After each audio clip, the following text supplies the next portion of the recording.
kahramanlarımız alkışlarınızla.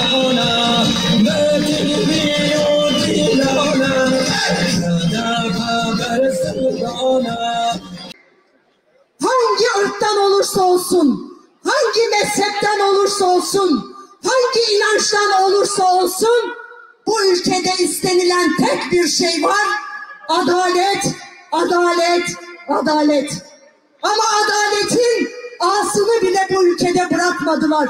Demokrasinin kırıntılarını bile bu ülkede bırakmadılar. Çünkü her şeyi kendi iktidarlarına bağladılar.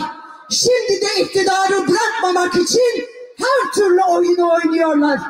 Bir Maliye Bakanı çıkmış, insanlara diyor ki benim gözlerime bakın ve ekonominin nasıl olduğunu anlarsınız diyor. Bakın diyor, gözlerim parlıyor. Şimdi biz ona soruyoruz. Gelin Kocaeli halkının gözlerinin içine bakın bakalım. Kocaeli halkının bugün yaşadıklarını siz o saray pencerelerinden göremezsiniz, bilemezsiniz. Ama biz biliyoruz. Kocaeli halkı da değişimden yanadır. Kocaeli halkı da bu ülkede mutlaka bir değişimin yaratılması için mücadele veriyor. Kendi vekillerinin, Ömer Faruk Gergerlioğlu arkadaşımızın yaşadıklarını Kocaeli halkı çok iyi biliyor. Sadece ona değil, bugün HDP'nin bütün milletvekillerine aynı şey reva görülüyor. Haksız bir şekilde, hukuksuz bir şekilde yüzlerce siyasetçimiz, binlerce siyasetçimiz bugün cezaevlerinde. Selahattin Demirtaş'ın, Figen Yüksekdağ'ın ve diğer arkadaşlarımın 5 yıldır hukuksuz bir şekilde rehine olarak cezaevlerinde tutulduklarını hepimiz biliyoruz. Korkuları var. HDP'li siyasetçilerden korkuyorlar. HDP'den korkuyorlar. İşte onun için HDP'siz bir siyaset ve HDP'siz bir Türkiye yaratma peşindeler. Ama korkularınız kabusunuz olacak. HDP gümbür gümbür geliyor ve HDP bu seçimde yönetime, iktidara aday bir partidir. Bu ülkeyi yönetmeye aday bir partidir. Ne yaparsanız yapın, ne ederseniz edin, biz sandıklarımıza sahip çıkacağız. Şimdiden bunun çalışmasını yapıyoruz. Tek bir oyumuzu bile size kaptırmayacağız. Tek bir oyumuzun bile çok kıymetli olduğunu biliyoruz. İşte bunun için şimdiden bu hazırlıklarımız devam ediyor.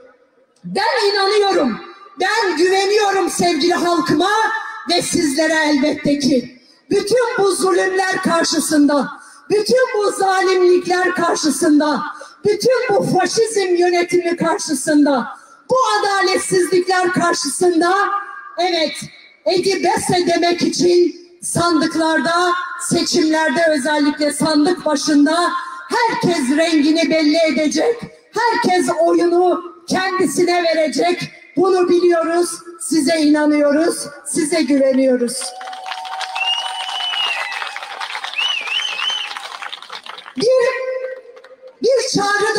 Bir çağrıda şimdiye kadar AKP'ye oy veren seçmenlere yapmak istiyorum.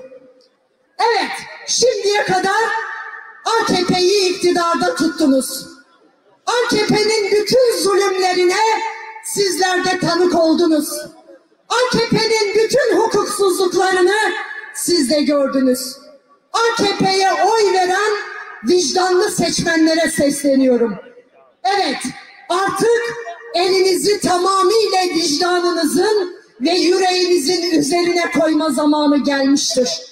Artık AKP'ye tek bir tane bile oy vermemeniz gerekmektedir. Çünkü bu ülkeyi soyup soğana çevirdiler. Bu ülkenin bütün kaynaklarını sadece kendileri için harcadılar, kullandılar. Bunu hepiniz görüyorsunuz. AKP'li seçmen de görüyor. Hatta AKP içerisinde de vicdanlı milletvekilleri olduğunu da biliyoruz. Biz erken seçim çağrımızı yaparken Türkiye Büyük Millet Meclisi'ne ortak bir önergeyle gitmeyi düşünüyoruz. Bu ortak önerge muhalefet partilerinin tamamının ortak önergesi olacak.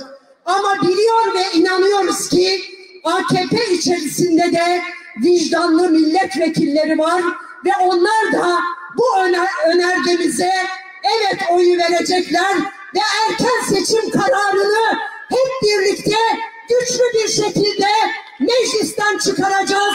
Buna inanıyoruz. Şimdi değişim zamanı. Şimdi HDP zamanı sevgili arkadaşlar.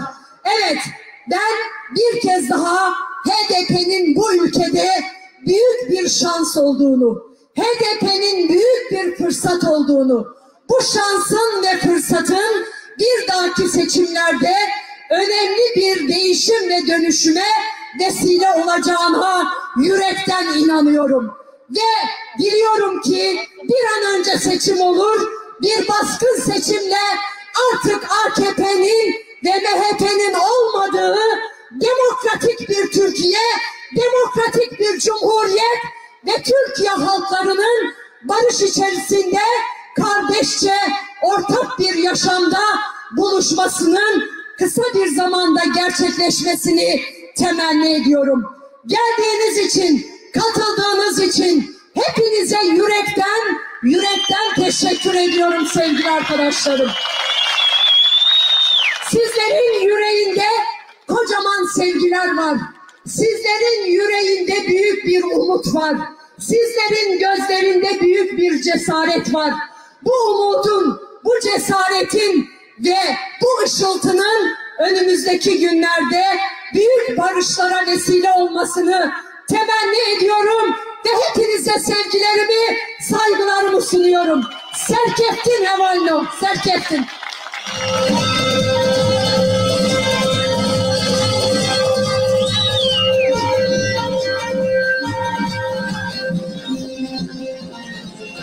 Sevgili dostlar, bugün bu miting için emek veren milletvekillerimizi, Gebze eş başkanlarımızı ve Kocaeli il eş başkanlarımızı buraya davet ediyoruz.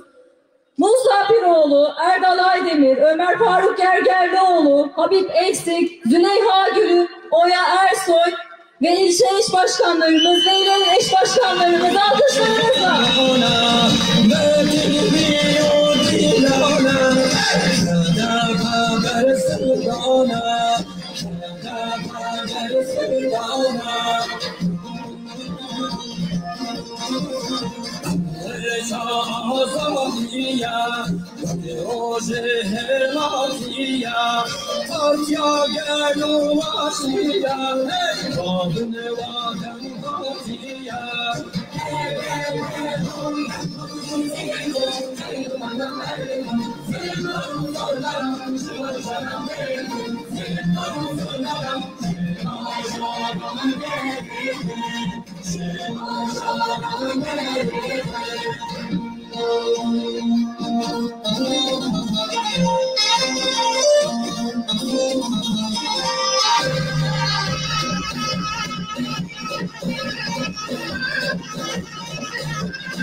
Alkışlarımız, zılgıtlarımızla bütün dostlarımızı, yoldaşlarımızı uğurluyoruz.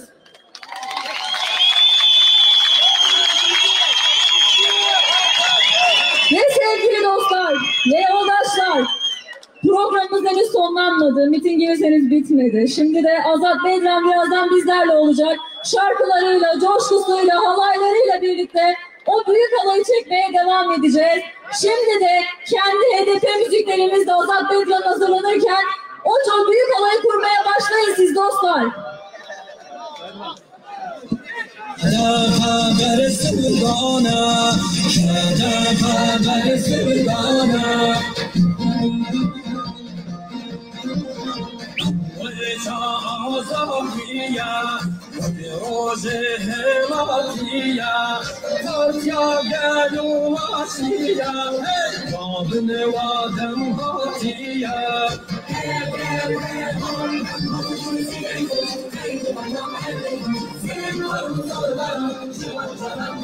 Sevgili dostlar, mitingimiz devam ediyor. Sahnelerine doğru bütün dostlarımızı yavaş yavaş alırsak çok iyi olur.